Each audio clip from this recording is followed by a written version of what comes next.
Ladies and gentlemen, what's up? How y'all doing, man? Week 1 of the NFL season. I got some rum. I got some Coke. It's a little happy hour. Welcome to the happy hour. Season 1. Lou, what's going on, Lou? Glad you could join me. Shake, what's good? My bad. What are you saying? No, Is I it was rain? just saying. I was just saying, what's good, bro? What's good? Ya tú sabes. You know, about to make a Cuba Libre when we come back, baby. So y'all stay tuned. Wait for the intro and yeah, man. Football is upon us, goddammit. Football is upon us. I know you heard me on the radio flexing. She loved the sound of my voice, it's the best thing. Daydreaming of the jazz all day. Pick up the phone late night with Larry K. I know you heard me on the radio flexing. She loved the sound of my voice, it's the best thing. Daydreaming of the jazz all day. Pick up the phone late night with Larry K.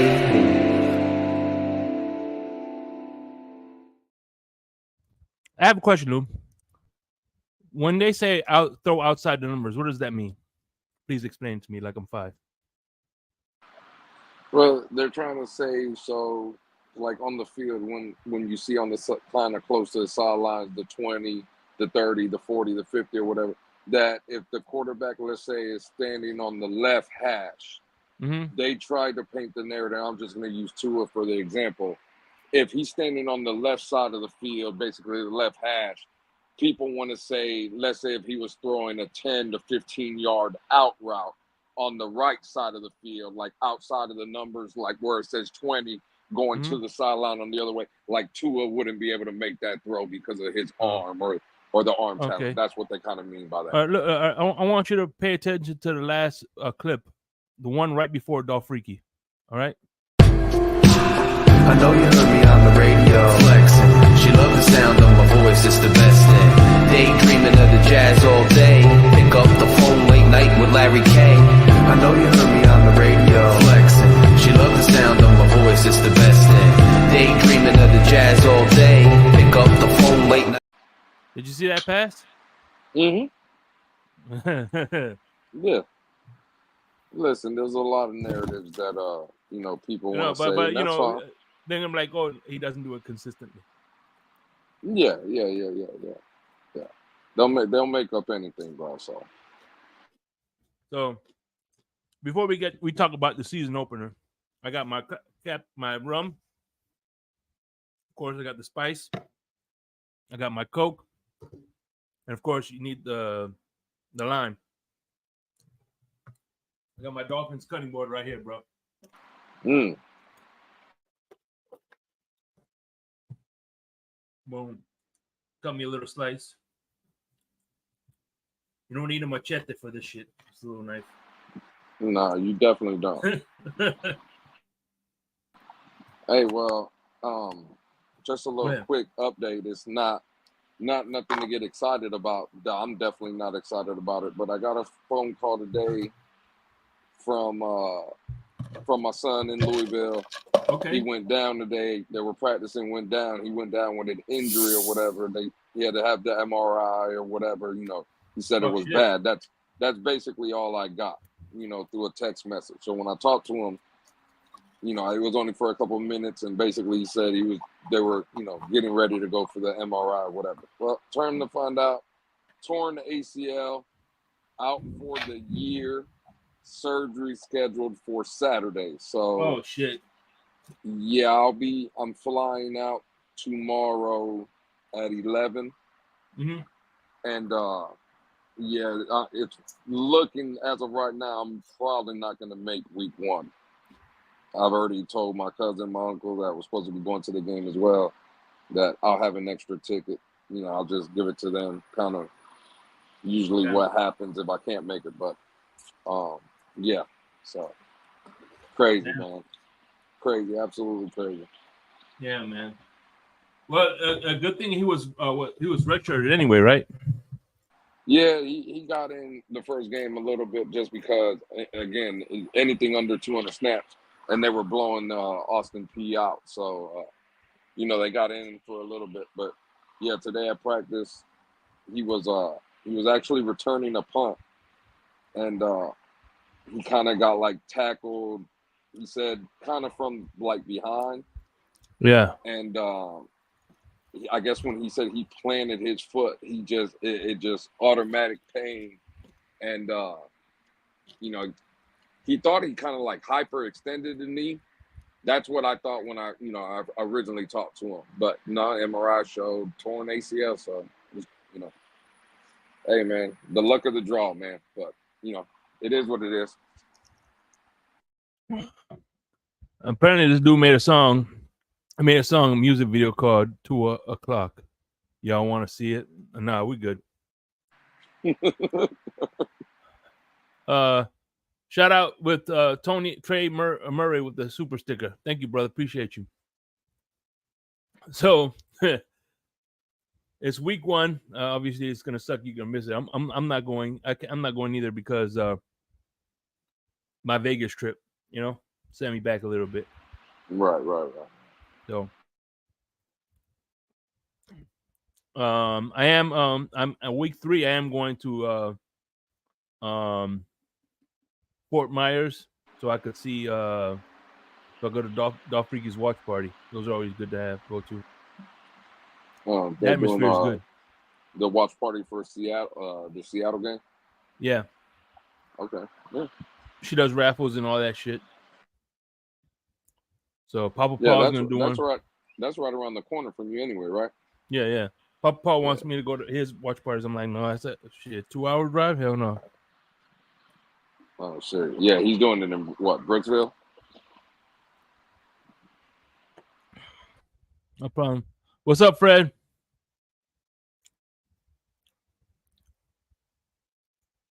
Where's Papa Paul's doing his is in Brooksville? Yeah, Brooksville.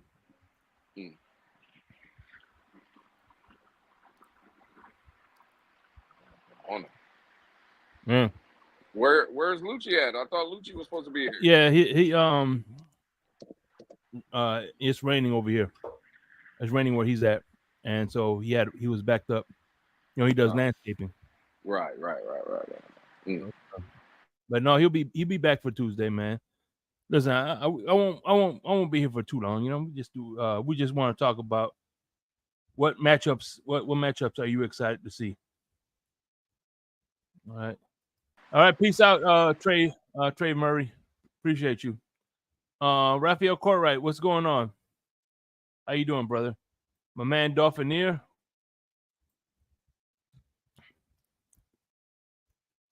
So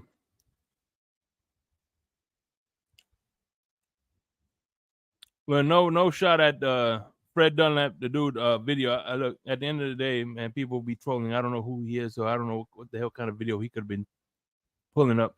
You know what I mean? So any rate, yeah, exactly. Yeah, you don't know what video. Could have been anything. So yesterday I was talking. I watched the press conference of the what team we're playing? The Jacksonville Jaguars, and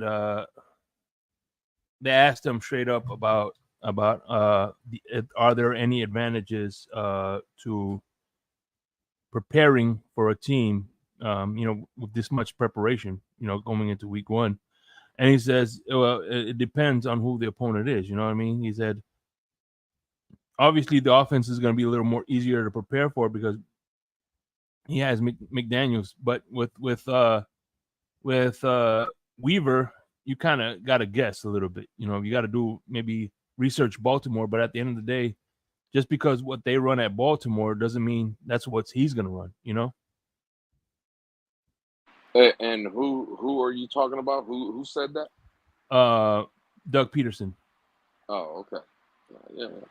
Yeah, for sure. I think I know Trevor Lawrence kind of, when he spoke, he kind of said the same thing. He said about the matchup, it's going to be fun, right? Like he's excited for the matchup. But to your point, Shake, he kind of said the same thing about Weaver, like not knowing what to expect in you know, the words that he used, a new DC in Miami. So yeah, I think, you know, Doug Peterson and Trevor Lawrence kind of said the same thing there. Yeah. I can see it. Again, that's a very strong point. Like, yeah, you might have a general idea of kind of like what Weaver's going to do, but at the end of the day, none of us really know, you know? So. Mm-hmm. And you look at Josh Boyer, he really didn't do what Brian Flores did when he was here. You know, it was similar, but it was different. You know what I mean? Same thing with yeah. You can't everybody assumed that we're going to run the 49ers offense, but if you look at 49ers offense, they're more power than they are finesse. I think one thing somebody brought up is the fact that I think he's running the Falcons offense when they were there with Matt Ryan. Yeah, it's more. I think there's an element of a lot of offenses, right? Like I think he's learned and he's coached with so many guys that he's taken a little bit of everywhere and just made something his own or whatever. But yeah, I would tend to agree with that, Shake, that in the aspect of just those two teams, yeah, Miami kind of runs more of an Atlanta style when McDaniel and Shanahan were there in Atlanta than what Shanahan is absolutely like running in the 49ers. I would agree. Miami's offense definitely looks more like Atlanta's. What's going on, Chef Jew? San Francisco. Hey, yeah, Chef, what's good? Yeah, because if you look at them, they're more power based, you know. Yeah, absolutely.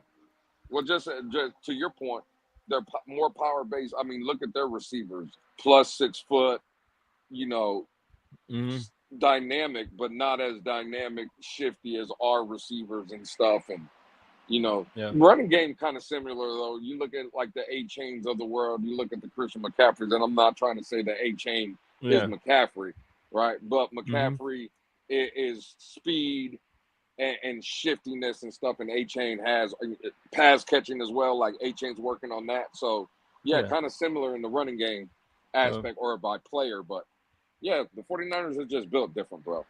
Sure. Well, it's like my earpods and your earpods. Yeah, they do the same thing, but yours are a little bit better quality. No, actually, I think it's time to invest in some new earpods. Actually, what kind of pods do you have? I'm an Apple guy, man, so I just got the regular Apple.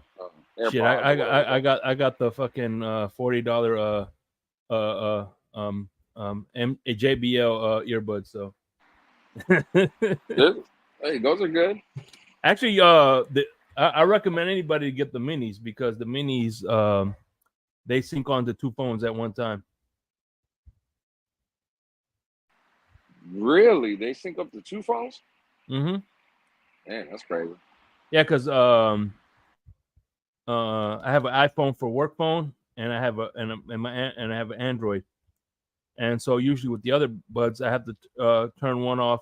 I have to turn off the Bluetooth for one, so I can get so I can sync it onto the other one. Mm-hmm. With the minis, they sync. I don't have to do that. They could sync onto both. So no matter what phone what phone is ringing, it automatically hooks up to the. The only thing I hate about the I don't know how it is with the Apple when an actual Apple earbud. The only thing I hate about the Apple phone is the fact that whenever somebody calls me, I gotta connect it to the earbud. It doesn't automatically connect to the earbud for some reason. But if I call somebody, if I do an out call, it automatically connects. Yeah, that's great. It only asks permission when there's an incoming call. Damn, that's crazy. No, see, like mine, if either whether I'm dialing out or someone's calling me, it don't matter. It just automatically picks it up. Yeah, not for me though.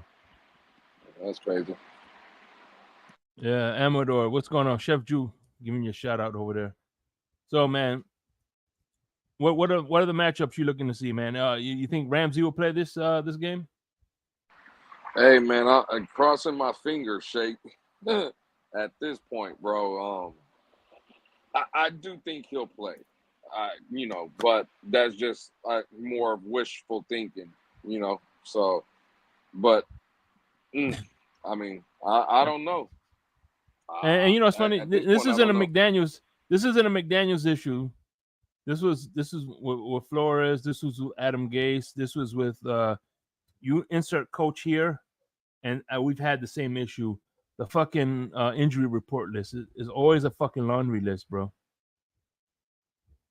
You look at the other team; they've got maybe a few names here and there, but we always have a fucking laundry list.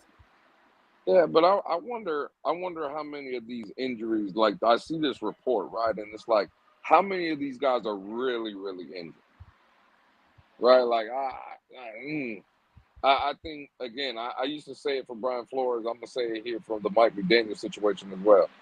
I'm not saying maybe people are not feeling top notch or whatever, but I don't think there's there's that many injuries on the team like that. I don't know. I think there's some mind games. Because, bro, again, I'm not going to make too much into it. If you remember, for 20 years, that dynasty that we faced, Shake, in New England, the simple fact is their injury report was loaded every fucking week. Yeah, that's true. Like every week. Bro, Tom Brady used to be on the injury report every week. But every Sunday, you see number 12 out there. So, I don't know. Yeah. We'll see. We'll see, though. We'll see. Well, that fucking that list. I mean, we have 20-something years of no playoff wins, so I don't think that Jedi mind trick they're doing is working. That I would agree with that shit. Let me ask you this, bro. Do you think, looking at that injury report or whatever, do you think Miami, and I'm not trying to put it on just one single person, right? But do you think from an organizational standpoint, they're being extra cautious with players? Do you think that's a possibility? Yeah, because I mean, I could see that because of what happened in December. And let me ask you this: do you think, if that is the case, do you think that's a good thing, or do you think that's a bad thing? Listen, I'm gonna have. I've been saying this philosophy for the first few for a while now, right? Like I said, 5 + 5 = 10. 8 + 2 = 10. 6 + 4 = 10. 9 + 1 = 10. You get where I'm getting at. There's a million ways to get to 10. And listen, as long as we get to 10, if it works, it's fine and dandy until it doesn't work, right? I hear you. Yeah, I hear you. I definitely hear you. You could do all the philosophies, all the mind tricks, all the TNT. No shot at Flores. TNT wall. You could fucking give orange jerseys or turnover chains. No shot at the Canes. You know what I'm saying? If it doesn't work, what difference does it make? Listen. I get it, right? I'm not even saying I it's not that I disagree with you. I just think I don't know. It even in the off season, it just seemed like guys weren't practicing as much, right? And I get every once in a while, Calais Campbell, a 38-year-old, 39-year-old, you want to give him a day off here, a day off there, cool, a Jordan Poyer. But, bro, it was like some weeks you weren't even seeing players. Like, are the players, like a Jordan Poyer, for instance, I don't think it was like a week and a half, almost 2 weeks where he didn't practice. Yeah. And it's like, damn, was he that hurt for real? Well, practice, practice is load management. I could see load management during practice. You know what I mean? Yeah, and again, I get that. What I'm saying is, though, what happens if that load management kind of mentality, right, that you're creating in the building? Maybe the guys wake up one morning and they're like, well, I know it's practice today, or I know it's this, but I'm not really feeling well today. And it's like, hey, don't worry about it. Just take the day off. You see what I'm saying? It's like, I don't know, bro. It was crazy to me, shaking. Me and you are both old enough to remember. Bro, back in the day, there was it just felt like to me there was less injuries, right? And they were practicing harder. Like they were having 2-a-day practices, one early in the morning. They would come in, watch film, do meetings, eat, whatever, go back late in the afternoon, have practice. And there was less injuries then than there is now. And everybody's saying, well, the food is better, the nutrition's better, modern medicine is better and stuff. And now it's like these players, they're dropping like flies, bro. Yeah. I mean, I don't get it. Yeah, like Costner said, fragility, you know. Shit. But look, at the end of the day, listen, players do what you let them do, you know. I remember when I was a kid, bro. When I was a little kid, and whenever my dad used to always go to work because he used to have to go to work at 5. So whenever my mom used to try to wake me up from school, give me 5 more minutes, whatever. She used to always have a hard time getting me out of bed. But once on days my dad was on vacation, shit, I was out of bed before she could even wake me up. You feel me? Oh, absolutely. Absolutely. Yeah, man. Listen, I don't know. We'll see though. I think he does play at the end of the day though, Shake. I think Jalen Ramsey plays. It was good to hear that Aaron Brewer had an interview and he said he'll be playing on Sunday. So that's a plus. He's been working. He's been at practice and stuff. He even said at practice, since he's been back, everything's been great and he feels great. And he's excited to play on Sunday. So that should be exciting for us Dolphin fans. You were talking about matchups earlier or people you wanted to see. How about our new addition at center, Aaron Brewer? That's a guy I would love to see. Hopefully he pans out, man. Hope so, man. Because, and one thing I want to talk about too about the offensive line because it's been on something in mind, and I think I don't know, correct me if I brought this up to you, but it's funny how during the Flores years, right? It was Flores that was messing this offensive line to sabotage Tua. Whether that was true or not, I'm not here to debate that. All right, I'm not here to debate that at all. But that was the narrative. Am I correct? You're correct. Now, 3 years later, now all of a sudden the blame is on Chris Greer and not the coach. What changed? Funny how that works, Shake, huh? Funny changed? How that works. I mean, nothing changed, really. Nothing changed besides. So it is either Chris Greer then, all right, or is and then Brian, or is it? You know what I'm saying? Which one was it? I agree. You know me, Shake. I've been posing that question for I don't know how long now, and then it's the question that you ask all the time, right? Or here lately, I remember when you asked me, right? It's about if Minnesota matched up with Buffalo in the Super Bowl, right? Yeah. Who would fans root for? Would they root for Buffalo or would they root against Minnesota because Brian Flores is there, right? It's basically the same question. And I think me and you both think that there are some people in this fan base that would definitely root for Buffalo, right? Because of their hatred for. Well, hey, shout out to the homie, right? Yeah, shout out to the homie. Batman would probably be one of those individuals, right? And listen, man, to answer that question, I think the difference is, and me and you both understand what it is. You like one coach, you didn't like the other one. Period. Yeah. It just is what it is. Whether it's right or wrong or whatever, I'm not here to debate that. I don't think you're here to debate that. But me neither. I mean, we could definitely point it out though. Like that is a fact. People love Mike McDaniel, and hell, I love Mike McDaniel. I do too. But let's call it. I mean, it is what it is. People didn't like one coach, and they like the other one, and it is what it is.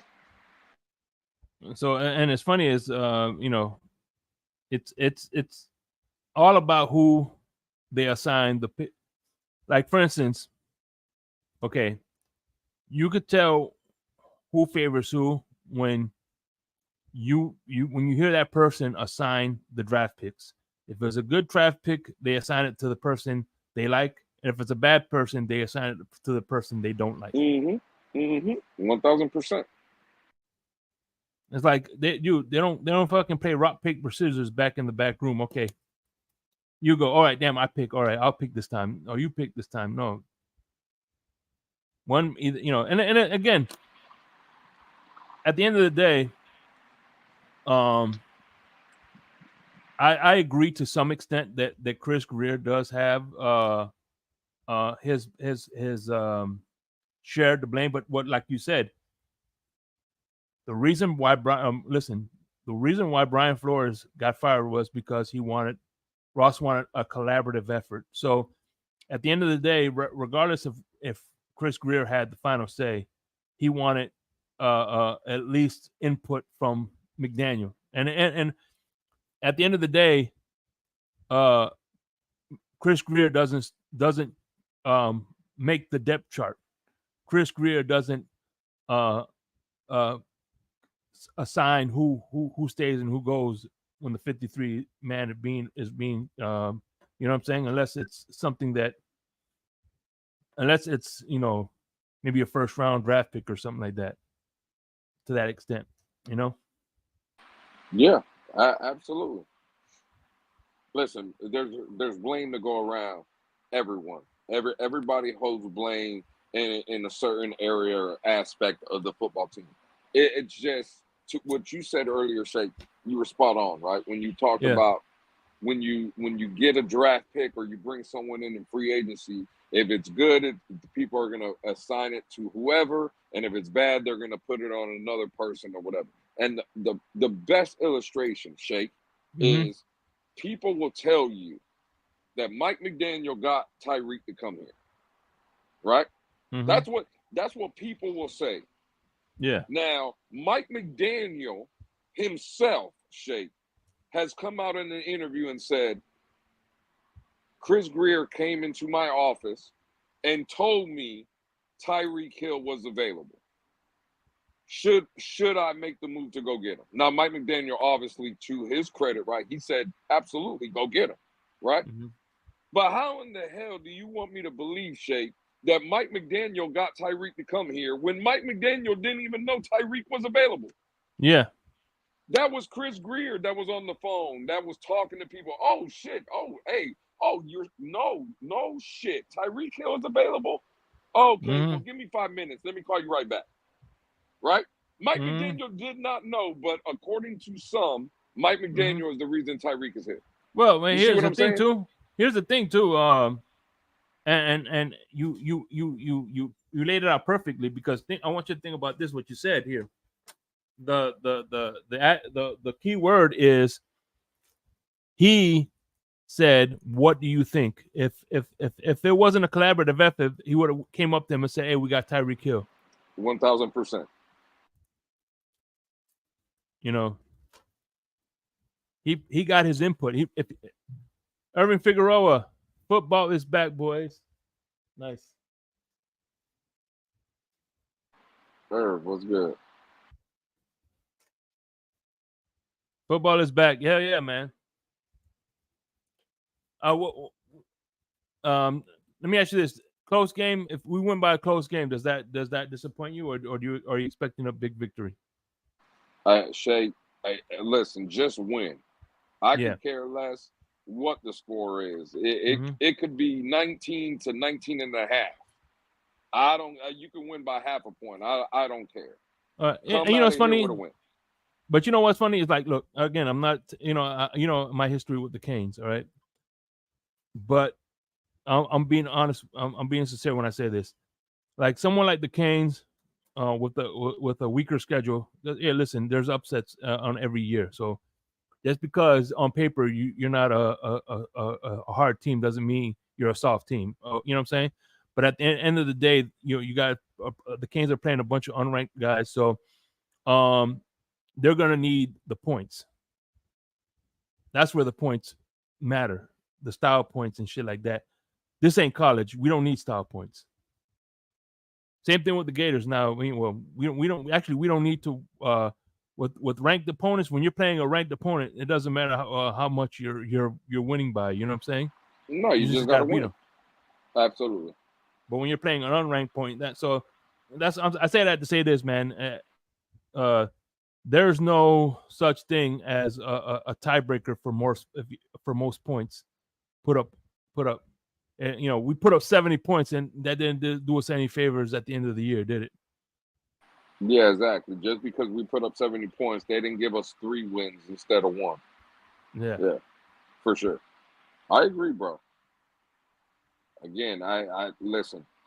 I don't even want a blowout. I would like to be in the fourth quarter, come to 10, 13 points, right where I'm like, I would rather it have where I don't have a doubt, like I know we're gonna win the game. I would love that. But at the end of the day, bro, when the clock goes 0, I just want to win. I don't give a shit how many it comes by. So yeah. Oh yeah. Me and you are on the same page, man. What about the games of interest we have? Right now, there's not too many games of interest, but we'll take a look at our AFC East opponents and their matchups. I think I got New England to lose that one, and I also got. I think Buffalo, unfortunately, is going to win their game, and the Jets. I'm hoping the 49ers will take them out. At the end of the day,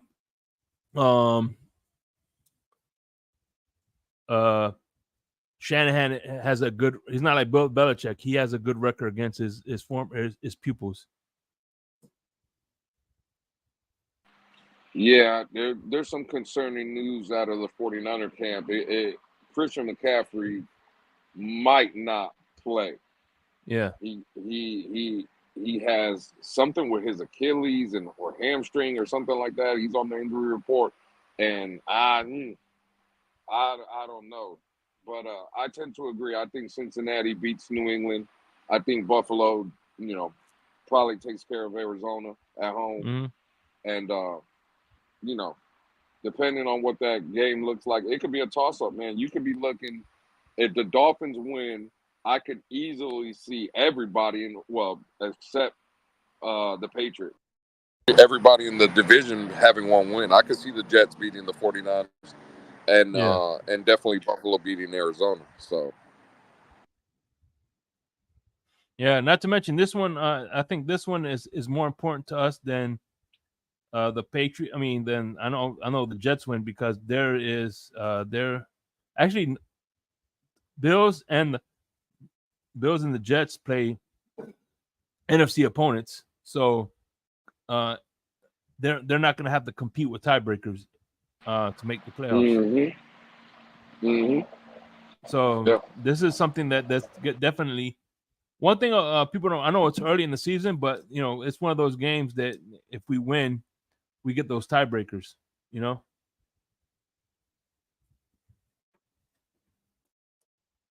let me ask you. You got to win your AFC or the AFC opponents for sure. You got to win those. Do you have any memorable Jaguars games that stick out to you from back in the day? Against the Dolphins, I don't, because they were all bad.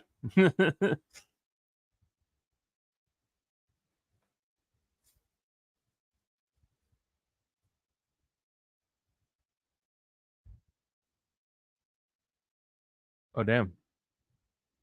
So yeah, all so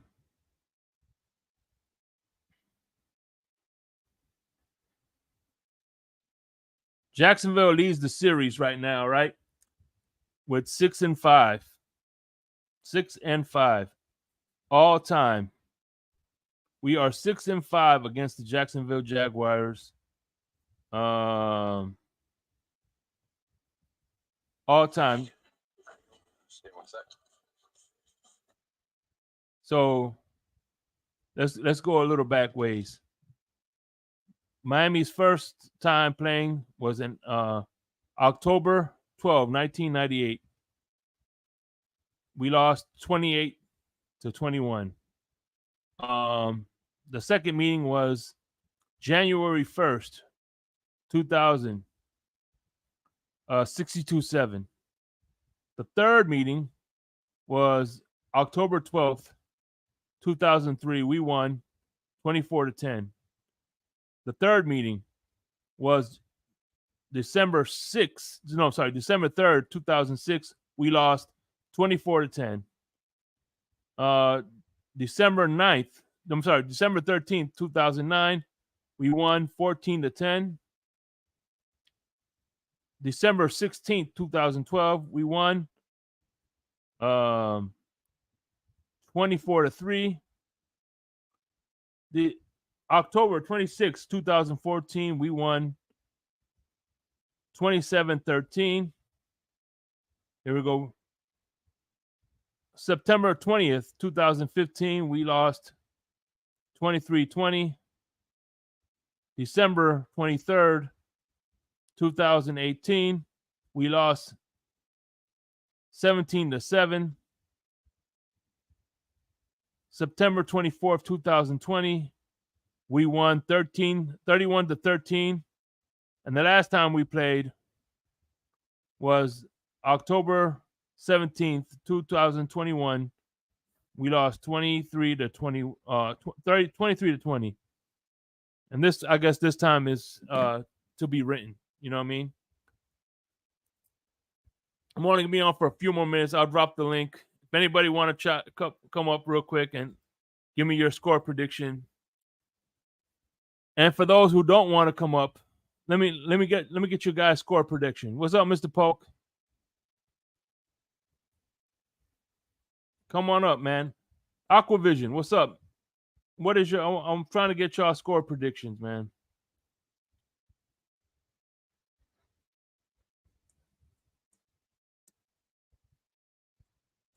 Chef Drew, what's your score prediction for this weekend, baby? I know you got the Dolphins winning, so. Raphael Courtright, 31, 34, 31. What's up, Spidey? A.K. Irving. ¿Qué hola? ¿Qué hola, mi hermano? What's up, bro? What's going on, man? Nothing, Football's man. back, baby. It's time. It's that time again, man. Best part of the year. I can't wait. Excited, dude. And now that I'm oh, you got bad feedback. Okay, now that I if I'm thinking about it, my favorite Jaguars game, because a lot of them were we're 6-5. So I would say that Fitzpatrick game. That's my favorite game. That shit was funny. That shit was funny as fuck. I know. We absolutely blew them out. Didn't Fitzpatrick have like 3 touchdowns in that game? That was awesome on Thursday night. Yeah. And the funny part was that Hawaiian shirt he wore at the end. Oh yeah, and he came out right after the game on the with the crew, right? The Thursday Night Football crew was just that was fun. I remember that from 21, right? That was 2021. Yeah. He goes, ladies, I'm taking. Oh yeah. Let me try to come back outside. All right. What's up, Greg? What's up? My bad. I forgot to send you the damn link. Oh, it's all good. I legit I left work and then I saw the notification of the 30 minutes and I was gonna pop on, but I left work and completely forgot about the show. Oh damn! I would have sent you the link if you would have. You know what I'm saying? Yeah, it's all good. Sounds better, right? Yeah, perfect. So what's up, Greg? Man, what's your level of energy in this one? Fly, Raven flock. Purple birds for the win. Fuck the Chiefs. Sorry for cussing. That's my one swear. I forgot we're on Larry's channel. Yeah, I mean you can say it once in a while, but not keep it to a minimum. Yeah, I got Kansas City probably winning in this one. It's gonna be a close game. I think it's gonna be 30-27. I think it's gonna be low scoring. It's all this rain. Oh, I wasn't aware of the ring. Yeah, you're right. I'll still stick with my score. I just don't want the Chiefs to win. I hate these guys Yeah. Why? because they ruined our season last year. We should I have feel went on you. a revenge tour last season. Listen, I don't care. Listen, Ponyo, listen. Let me tell you something. As long as Buffalo gets eliminated, I don't care who wins it. I just don't want Buffalo to win it, or the Jets, Patriots, whatever. I know. Patriots are not going to win. Scott Jackson, what's going on, my man? What's up, Scott Jackson? Yeah, That's a name. That's a name I haven't heard in a while. Yeah, he's been coming on in the blender. He's been a frequent, he's been okay. on the show, and he All does the TFTG too as well. Oh, okay, cool. All right. I tell you what, I got a lot of people who supported me since day one. Scott Jackson and Raphael Courtright, those are definitely the guys. Oh, and Costa Nostra. He wasn't a day one, but he's been supportive of my stream. So that's cool, man. That's cool. Shout out to those guys. Yeah. Raphael Courtright, that's the homie right there, man. That dude. I had him in the blender. So if you ever want to watch that show, man, it's very interesting. He talks about check it out. He talks about his military service too. So that's cool. I heard he was a Marine or something like that, right? Yeah, he was a Marine. He was deployed in Japan. That's cool. Thank you for your service, Raphael. Yeah, there's pictures of him and everything. So, man, that was one of my favorite. I had OJ McDuffie. I had Mike Olive. I had Marissa Marino. I had some pretty good names, but that was one of my favorite ones to do, man, because it was personal to me. You know what I mean? Yeah, for sure, 100%, bro. Yeah, I'm hoping to get you in season 3, man. Oh yeah, man. Hit me up anytime, bro. We'll do one, man, for sure. Yeah, you're definitely on my list. You're definitely on my radar for season 3, bro. Yeah. It's just that it was difficult to do it this season because it was just moving and there's a lot of things going on. So yeah, it's been really hard. Just know you're on my spidey senses. Yeah, for sure. Man, but no, listen, I don't care. Look, a lot of people habla mierda, but to me, I like your analysis. You fucking listen. I know they say you're long-winded, but dude, you're building a picture, bro. You can't rush your art. That's your style of analysis, man. You're very detail oriented, and I appreciate that. Yeah. I try to I try to be a little bit more like a little bit how you say it a little bit more straight to the point, and try to like simplify what I try to say. But it's really hard when I talk about certain things. It's really hard to simplify. Sometimes I got to break it down and things like that nature. And look at this. Look, at the end of the day, look, Kyle. I don't listen to Kyle Krabs, not because he's a bad dude or I can't stand him. He's probably forgotten more football than I don't know. But the dude, coño. I know. I've listened to him. I've listened to him a few times, dog, and I find myself counting the ceiling tiles and shit. No, man. Yeah. That his episodes run for like half hour, dude, and he gets in like to the nitty gritty of this of stats and personnels and different like things like yards before he gets really into the thick of things. He's very very complex. Meticulous. He's very meticulous, right? Here's a tip for you: if you watch YouTube on your phone, if you just hold your finger on the screen, you can watch it in 2 times speed. It makes like a 30-minute video turn into like a 15-minute video. Yeah, and you know what? Doing that with Kyle Krabs might turn him into Travis Wingfield, because when I first started watching on the Lock on Dolphins, it was with Travis Wingfield, which he's better there in my opinion. But anyway, he's still good. Don't get me wrong, but no, dude, Travis Wingfield reminds me of one of those auction guys. Like, oh my god, yeah. He's like real fast, and it's like you go from the auction guy to the clear eyes guy. No, and sometimes like you have to like when he talks, like he'll say things like in coach speak, like when you break down film and stuff like that, he'll go into like different names of formations and like personnel package. Like he'll like different like play types and stuff. Like he'll use terms like the normal football fan won't understand. You know what I mean? I'm like, dude, Travis, you got to simplify things sometimes, bro. Because sometimes I don't. Even when I'm like watching like the practice stuff, I'm like, maybe I can understand it, but like somebody else who's not maybe as football, Well, it's like wine talk, right? When I first started right? wine, when I first watching YouTube video wines, I was listening to Charlie Brown's Teacher. If you know, you know. Yeah, wah wah wah wah wah. Yeah, Yeah, but now I understand better, and so there's one of the wine supervisors that I work with, and he talks about wine, and I low key some of the employees come to me, what do you say? no, I And know. I break it down, I simplify it for him. But I know exactly what you're talking about, man. Yeah, man, because he's very football technical, bro. Like he is like, yeah, he goes to the like I said, like he's like a lot like Kyle Krabs. Both of them are very technical when it comes to describing football, but they're both brilliant, bro. Like I could, for me at least, I could listen to them all day. But for some people, it's kind of boring, So And I have a theory, right?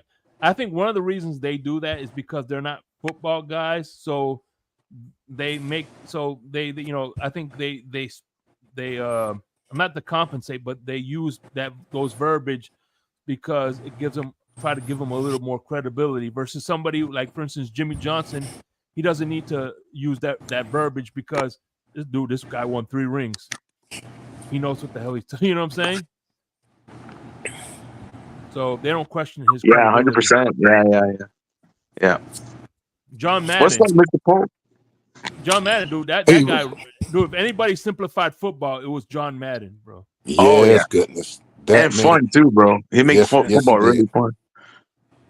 He made it enjoyable to learn football, man. For real. Unfortunately, there was another Raiders coach that didn't do that. Was John Gruden. Oh my God! Holy crap! Spider White 2 banana. Yeah. What's up, Mr. Pope? What's on your mind, my brother? Welcome, hey, what's going on? I'm over here drinking my Cuba Libre. What's going on, Shake, Greg? Now, the voice sound familiar with Spidey, but I'm trying to place the name. That's Irving. That's Irving. Okay. What's going on, Irving? Oh, it's good I'm chilling, bro. Man. It's good to see you too, man. And I'm glad that you got a podcast now.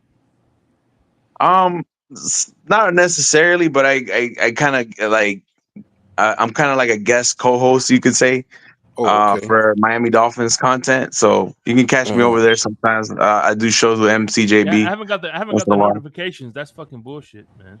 Yeah. When was the last time you guys went on? Because I haven't gotten any notifications from y'all. Me and MCJB went on like 3 weeks ago, maybe 2 or 3 weeks ago. Because they do a show every Monday, but sometimes it's like impromptu. So they'll sometimes do like episodes, like 3 episodes during the week, and that's when like Bleezy will have us kind of doing a show, both of us. It sometimes it's not a consistent thing, but you can usually catch me over there. That's what's up. Yeah, well, that's good, Irving, because I heard what you said before I came up here on the panel. That you Shake was acknowledging how much knowledge you have for football and the way you break it down so people can understand it. Because you got people like me who have been away from football for whatever reason, and they're trying to get back into it. Mm-hmm. So when you have that much knowledge of football and you break it down, I think that's very good, because there are people who have knowledge of football, but when somebody like myself or somebody else comes around and try to say something, it's like they're put down. But I'm glad that you don't do that. I'm going to test your football knowledge, Mr. Polk, and I'm going to tell you if you're good or not. How much is a touchdown worth? A touchdown? Points? Yeah, that's 6 points, ain't it? Yeah. How much is an extra point? Extra, that's 2 points. Wait. Extra point. You talking about Yeah, field goal. a field goal? Yeah. Okay, that's one. Well, no, really, it's 2 points. But when you add it on to Well, a a field, touchdown, that's point. Yeah, but I'm talking about just an extra point. 1 point, a field goal. 1 point. All right. How long is the football field? 100 yards. There you go. You know football. That's all you need to fucking know. Nah, but I hear you, Mr. Polk. Like, I appreciate it. It's just like football. Like, you can't you can't really talk down to other people just because they're not as football savant as maybe Savvy, as yeah. somebody like myself, or a lot of people in this community who, well, I think like most of them do know football. They have a good understanding of football. It's all about teaching and being a teacher. You know what I mean? 'Cause Exactly. No, we listen. everybody's not an I've learned. expert. Listen, I've learned since I've been watching YouTube. You only know football if you agree with the person that fucking makes a statement. If you don't agree with him, you don't know football. If you agree with him, you know football. Right. Point blank. Yeah, man. And like I said, like people have opinions about players and stuff like that, and that's fine. You could always have an opinion about a player, but I think the best way to, like, when you criticize certain football players, whether it's on both sides of the ball, it's just being like Neutral. like if a person, okay, you identify their strengths, right, and oh, they do this well and they do this well and they do that well, whatever. But when they struggle, you can point out the what they do, what they need to improve on, and you offer constructive criticism that you can provide to them so that they can get better and improve. You know what I mean? And that's all. Right. That's how coaches develop these players. Like, they don't really throw. They're not in a position to throw players under the bus or nothing like that. They're in a position to teach these players, and offer constructive criticism so that they can improve. You know what I mean? Yeah. So that's how you gotta. That's how I approach. Here's the thing. I could give constructive criticism about Tua, but I still don't mean shit because he doesn't listen to me. So no, yeah. But everybody's entitled to their opinion when it comes to certain players and stuff. Like but 72 undefeated here. I know. Yeah. Yep. Hey, man, like, listen, like, everybody can feel how they feel, bro. That's just it is what it is, Yeah. But like, that's why I say, with me, I'm learning a lot from Shake and the rest of the fellows at the Finn's Tailgate and some of the other platforms and what have you. So I kind of stay away from those that that sort of don't that sort of look down at people who are trying to learn the game, if you know what I mean. Yeah, man. And like, football is not the easiest sport to understand. Like, it can get really technical. Like, there's a lot of different coverages. There's the basic stuff like, oh, what's cover 2 or what's cover 3, and what and how, and then there's the next step to how defenses like disguise their coverage. Like, for example, they might give you a pre-snap look of like cover 2, and then they rotate to something else like a cover 4 or a cover, something like that. Or they give you cover 2 and then they rotate to some form of cover 3. Like, it's a little bit it can get a little bit complicated, but it's all about teaching. Like, if you want to start teaching somebody about football, you have to start with the fundamentals. What's cover 1, cover 0, what's the different personnels, what is like 11 personnel, 3 wide receiver sets, or a 12 personnel, so 2 tight end set with 2 wide receivers, things of that nature, that when you start building up, you just, the more knowledge you gain, and the more understanding you gain of the game, the more you can build that knowledge and continue to just absorb knowledge and just become more of an expert. And you know what I mean? And I'm still a student of the game. I'm not 100% knowledgeable of the game. Like, there's still things that I'm learning myself. You know what I mean? So I wouldn't say that I'm better than anybody else when it comes to this stuff, Hey, let me ask y'all this question real quick. Lou, you there? What's up, Lou? Yeah, my fault, Shake. That's all good. That's all good. I had a phone call and I had to answer, man. No, But no, my no, fault. man. Hey, Listen. salute No, to no, no. everybody. Está bien, What's good, everyone? What's good? What's good, So, Lou? What's up, Lou? yeah, man. No, one thing Mr. Park was good. I always got to ask myself is that why is it that some people say, "Oh, he doesn't deserve a microphone," or "This guy doesn't deserve a microphone"? They're dumbing down the fan base, but at the end of the day, I think we live in an information age, and if somebody has an opinion, I don't think they got it because of a certain YouTuber. I think they already have that belief, and they just gravitating towards that person because they share that belief. It's not that Lewis or Irving made me come to a conclusion. I either had to have that assessment, and I just agree with you, so I'm like, okay, yeah, this is how I look at the game of football, and not necessarily being influenced by one person or the other. 100%. Absolutely. Listen, I was listening to what Irvin and Mr. Park were saying, and I want to echo kind of the sentiment. I would never come out and tell somebody, even if they didn't understand the game or whatever. That's one thing, right? Yeah. Like, okay, you don't understand, fine, cool. You want to come up here and talk about the team, cool, right? Like every voice should be heard. I'll be honest though, for me, and I can only speak for me. Of course, those people don't bother me. It's the people that don't know football, and then they want to come up and all they talk about is just nonsense, right? It don't even even listening to it don't make sense. I cannot lie, like that shit it bothers me. Again, we're on a panel. If we're talking and we're having a conversation, and I'm just going to use an example, right? If someone comes out and says, well, I don't believe in this team because of Tua, that is a fair statement to say, right? But if I turn around and I say, well, what are the reasons why you don't believe in Tua? If all you can tell me is Tua sucks, where does the conversation go, bro? Yeah, that's true. Like how can we move forward? Me, Irving, Mr. Paul, Greg, nobody can take the conversation forward there because anything we say is just going to be Tua sucks. Yeah. There's no numbers, there's no analytics, there's no facts, there's no nothing based on you just believe he sucks. Like those are the people that bother me. Yeah, and it's funny. It's like, for instance, like the people that gravitate towards Pete. He didn't influence those people, but just FYI, I think they gravitate to him because they're like-minded, and their assessment of the quarterback.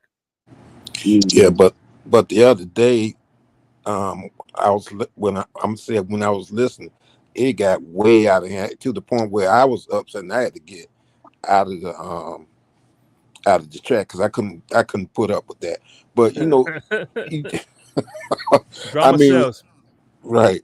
But it's sad because here we are. Here you are. You got people who are just putting the thing on to it that the whole team is bad, and I mean it's sad. The thing to me, any player that comes to the team, I'm gonna remain neutral to it. I'm going to support them because they are playing for the Miami Dolphins, and there's no such thing as a perfect quarterback, a perfect running back, or any other position. So you remain neutral. When that player plays good, give them their kudos. When they play bad, yeah, you can critique them, but don't just be so far to the right with them to the point where you think that they're going that one person is going to bring the whole team down in one season. I just don't get it, and I'm not for that. No, it's a team game. Yeah, I mean, I'm not a Tua near and I'm not a Tua hater. I'm in between, but right now he's QB1. Thompson is QB2, and I'm going to support him. Period. Yeah, so I'm going to support him.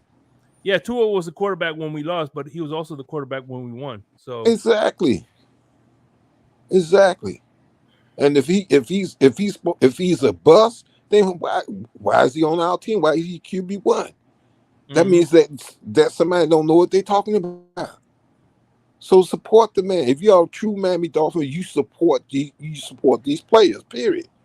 I mean, am I wrong for saying that? That's my opinion. No, if you're a true right. fan, support these players. No, you're not wrong at 100%, Mr. all. Paul. Yeah, absolutely. You're absolutely not wrong. And the simple fact is, regardless of the fact of how you feel, if you're a Dolphin fan, all you care about is wins or losses, right? I know we always want to argue about what the running back rushed for and what this offensive grade alignment's grade was in the pass blocking department, and if Tua made the throw outside. We worry about all that stuff, but at the end of the day, the only thing that matters is wins and losses, right? That's ultimately what matters. Yeah. And when I think about it, with Tua, the Dolphins have won more than they lost. That is a fact. Yeah. Go look at his record. Tua is a winning quarterback, just like Josh Allen is a winning quarterback when he's on the field, just like Patrick Mahomes, just like Lamar Jackson, right? Now Justin Herbert, he has a losing record, right? Yeah. Like Joe Burrow. So when I look at it from that standpoint, again, I don't care if we blowing teams out. I don't care if Tua throws for 80 yards. I don't care if Tyreek drops 9 footballs in a game. If in that game that he dropped 9 footballs, if the Dolphins win, at the end of the day, I'm good. Right? Like, yeah. I'm with you on that. I sure agree with that. So, and you know what's funny? And you know what's funny is, Tua never wins the big game. But guess what? If you in order to get to the big games, you got to win the small games. If you don't win the small games, you can't get to the big games. So it's about winning all the games, big or small. Shake, you just said something, and you're spot on. Now, what people will say is, well, Miami don't win in December and January. You are absolutely right. But guess what? If Miami wasn't winning in September and November, those games in December and January wouldn't fucking matter. Mm-hmm. It wouldn't matter, because if the Dolphins had 4 wins going into December, what would it matter if in December if they went 4-0? They would still only have 8 wins. They're still not making the playoffs. Yep. So every game, to your point, Shake, every game matters. Yep. And when we lose, it's don't point at just Tua, because that means we point at the team, because Tua is not the whole team.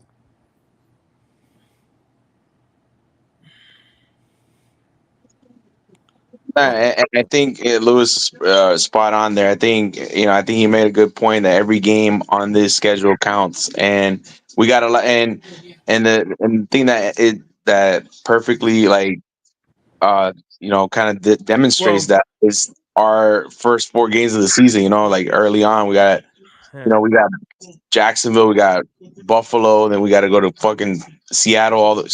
Seattle. And then we got to go to, come back from all the way to Seattle, come back to Tennessee on another Monday night, another night game. And every game on this schedule is a tough game for this football team. So I want to. This is going to further drive my point home, Irving. I made this point to Lewis the other day. All right, the Jets, they had 3 or 4 wins against winning teams. Did that really make a difference in the grand scheme of things? No. And Chiefs only had 1 win against a winning record, which was us, by the way. And any team that goes to the Super Bowl, they lost to Denver for crying out loud. Good Lord, man. They're going to the Super Bowl because they were determined to win. Yeah. The team was determined to win. The whole team, and coaches all, they were determined to win. So can we do that? Yes, we can. But we have to stop.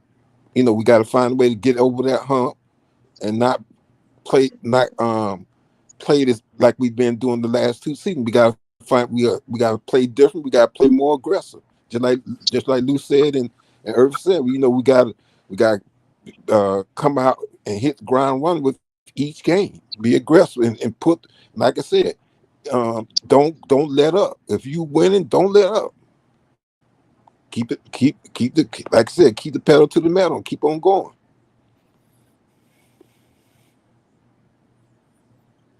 Yeah, man, I think it's very important for us to set the tone early in the season, man, and just You know, even if we blow out those teams and it's the most aesthetically pleasing game, right? We drop 30 or 40 points, and Tyreek has a 200-yard plus receiving game, two pass for 350, 4 touchdowns, whatever. Or it's a grind out game where we kick 3 field goals and a touchdown, but it gets us the win. I mean, either way, either way, whether it's pretty or ugly, we just gotta find a way to win football games, bro. And that's, I think that's what's important for us, So Exactly. Irvin, the perfect illustration, right? You don't have to go no further than last year. Week 1 against the Chargers, yeah, the defense didn't show up. They looked bad, right? But from an offensive standpoint, Tua was on point, Tyreek was on point, Braxton Berrios had some good catches. Like, everybody was making plays in that game against the Chargers, right? Which ended up being a win. To your point, everything looked good. The following week in New England, week 2, the offense kind of was sluggish a little bit. Tua had an interception, right? Like, they only scored 1 touchdown offensively, or Tua and Tyreek on the short little out route in the end zone, right? Mostert kind of broke the game open late with I think it was a 40-yard touchdown run. But offensively, they didn't look half of what they looked like the week prior. But at the end of the day, it was a win. Right? Like, so early, even last year, the offense looked dynamic in week 1, like they couldn't be stopped. And then the very next week, they had some struggles. It happens in the league. But you can't tell me that a quarterback or a receiver or a team can look that dynamic in week 1, and then all of a sudden 1 week later, now the quarterback's trash, the coach don't know what he's doing, the running backs can't hit the hole. Like, you see what I'm saying? Like, all these things that we always come out and say, it's by week. We'll come out 1 week and say, well, Tua's in the MVP. He should be the leader in MVP. And then the next week, man, Tua sucks. He's trash. He can't do nothing. You see how crazy that sounds? Like, it just don't even make sense. Oh, man. But hey, man, listen. At the end of the day, I think we're gonna take this game. Maybe. I hope so.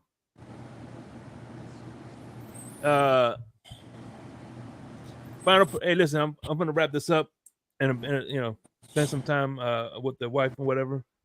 And I'm gonna do a little commercial with Chef Jew. Y'all be on the lookout for that coming soon. But what's your final thoughts, and give me your score prediction, baby?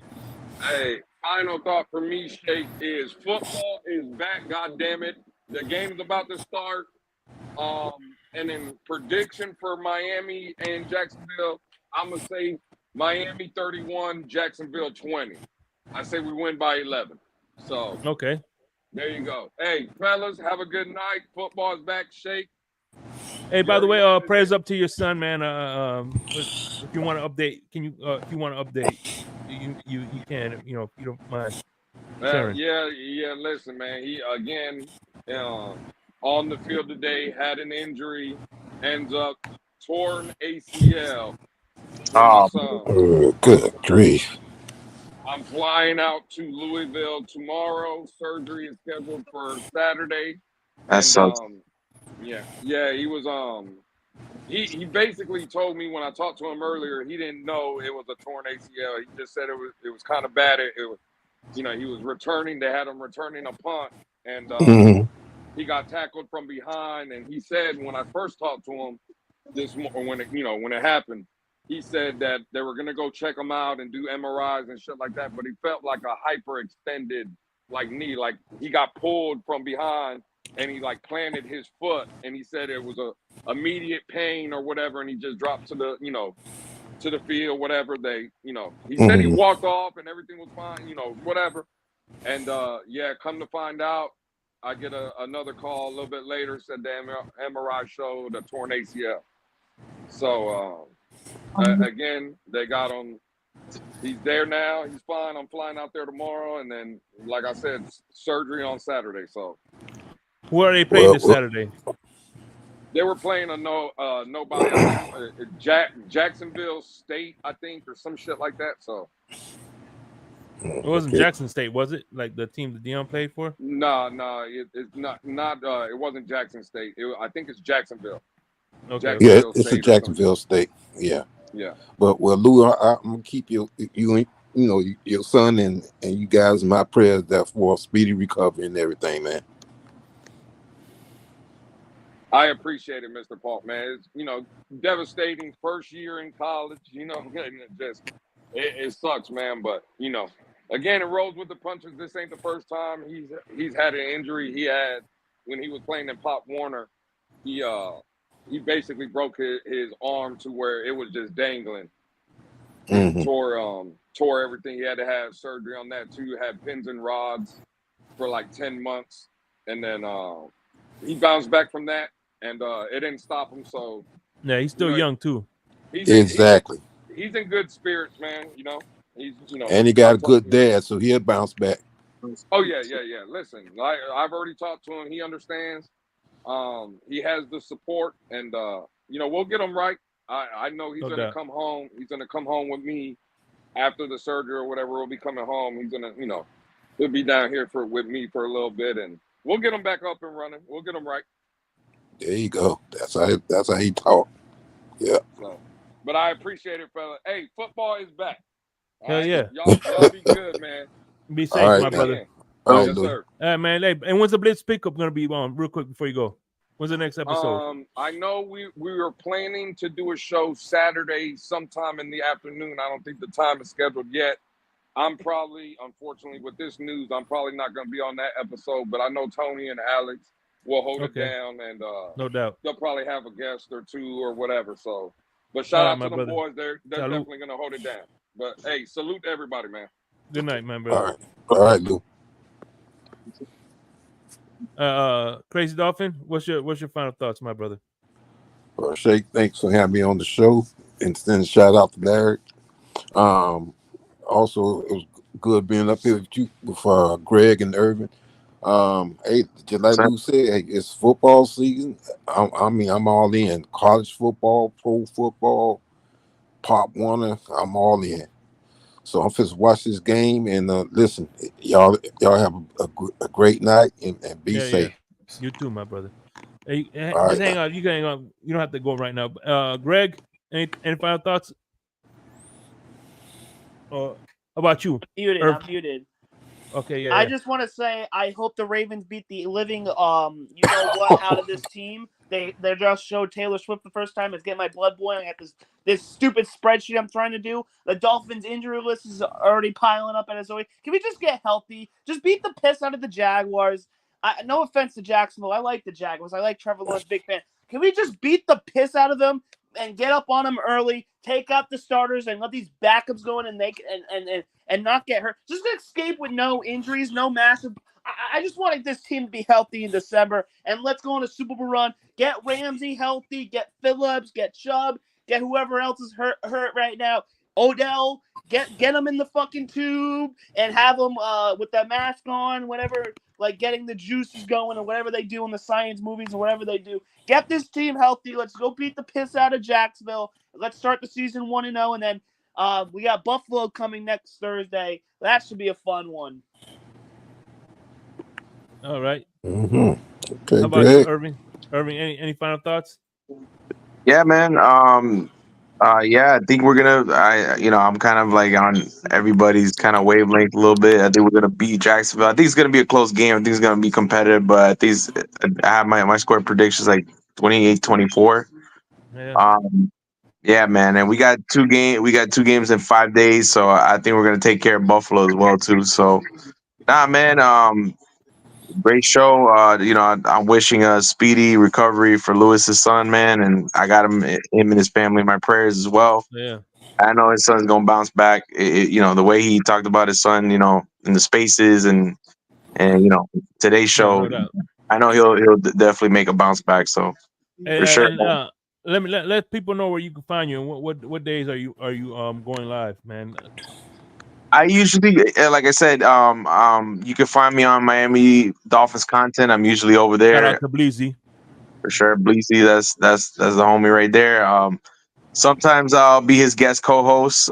Sometimes you'll find Colin co-hosting for him as well. I'll sometimes bi-weekly I do a show with like every once a week, maybe 2 weeks. It's very inconsistent, but I host shows with MCJB. He's Okay. kind of my co-host on the show. So, but yeah, other than that, man, you can find me over there. I'm usually there. You can find me on the Spaces too every day. Whenever Batman or Dravius, host one, you find me there too. Oh man, I ain't gonna lie. One. Listen, when follow Batman 2324. I think that's his name. Yeah, 2324. Jordan Kobe Bryant. 2324. And when he hosts Spaces, one of the funniest things to do is when you now. Oh my god! When you get Batman pissed off, oh that shit is the funniest thing ever, bro. Man, it feels like I missed a lot today on Twitter. Yo, Lewis, what's going on, man? Shout out to Pete. Yeah, shout out to Pete for sure. All right, man.